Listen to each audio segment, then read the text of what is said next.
भारतीय नौसेना ने स्वदेशी anti submarine warfare shallow watercraft ESWC series के 5वें जहाज अग्रय का आधिकारिक क्रेस्ट पेश किया है। Garden reach ship builders and engineers GRSE द्वारा निर्मित यह जहाज भारतीय नौसेना की तटीय सुरक्षा और पनडुब्बी रोधी क्षमता को और भी मजबूत करने वाला है। अग्रय का क्रेस्ट महाभारत के महान योद्धा अर्जुन और उनके प्रसिद्ध धनुष गांडीव से प्रेरित है। क्रेस्ट में अर्जुन की सटीक निशानेबाजी, सतर्कता और छिपे हुए दुश्मनों पर निर्णायक हमले का प्रतीक दिखाया गया है। जहाज का आदर्श वाक्य है, यानी सदा अग्नि युद्ध में विजयी बनना। यह क्रेस्ट न केवल सौंदर्य की दृष्टि से आकर्षक है, बल्कि जहाज की भूमिका को भी और पूरी तरह दर्शाता है। पनडुब्बियों जैसे छिपे हुए खतरों का पता लगाना, उन पर सटीक हमला करना और युद्ध में हमेशा आगे रहना, यही अग्रणी की जिम्मेदारी होगी। अग्रय भारतीय नौसेना के स्वदेशी anti submarine warfare shallow watercraft programme का 5वां जहाज है। यह छोटे लेकिन अत्यंत शक्तिशाली युद्धपोतों की श्रेणी में आता है, जो उथले पानी और तटीय इलाकों में प्रभावी ढंग से काम करता है।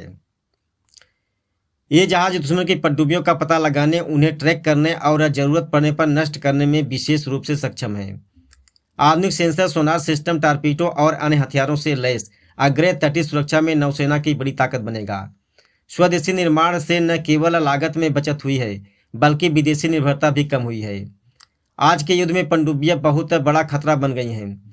दुश्मन आसानी से तटीय क्षेत्रों में घुस सकता है। ऐसे में ESW सैलो वाटरक्राफ्ट जैसे छोटे, तेज और चप्पल जहाज बहुत उपयोगी साबित होंगे।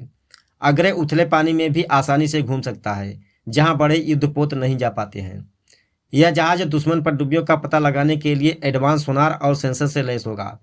साथ ही इसमें टारपीडो लॉन्च करने की क्षमता भी होगी। नौसेना इसे पूर्वी और पश्चिमी दोनों तटों पर तैनात करने की योजना बना रही है।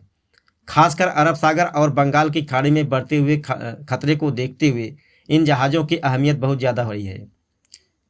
भारतीय नौसेना लगातार अपनी जहाज़ों को क्षमताओं को बढ़ा रही है। बड़े एयरक्राफ्ट कैरियर, डेस्ट्रॉयर और सबमरीन के साथ साथ छोटे लेकिन स्मार्ट जहाज़ों पर भी जोर दिया जा रहा है। ESWC प्रोग्राम इसी रणनीति का हिस्सा है। ये जहाज न केवल पनडुब्बी रोधी युद्ध में मदद करेंगे, बल्कि समुद्री निगरानी, खोज और बचाव कार्यों तथा तटीय सुरक्षा में भी महत्वपूर्ण भूमिका निभाएंगे। अग्रय का जल्द ही भारतीय नौसेना में आधिकारिक शामिल होना एक बड़ी उपलब्धि होगी। इसके बाद इस सीरीज के और भी जहाज सेवा में जाएंगे। रक्षा विशेषज्ञों का मानना है कि ये स्वदेशी ESW क्राफ्ट भारतीय नौसेना को क्षेत्रीय स्तर पर मजबूती स्थिति दिलाएंगे। चीन और पाकिस्तान की बढ़ती समुद्री गतिविधियों के बीच ये जहाज नौसेना की पहली ही सुरक्षा व्यवसाय को मजबूत करेंगे। जय हिंद, जय भारत।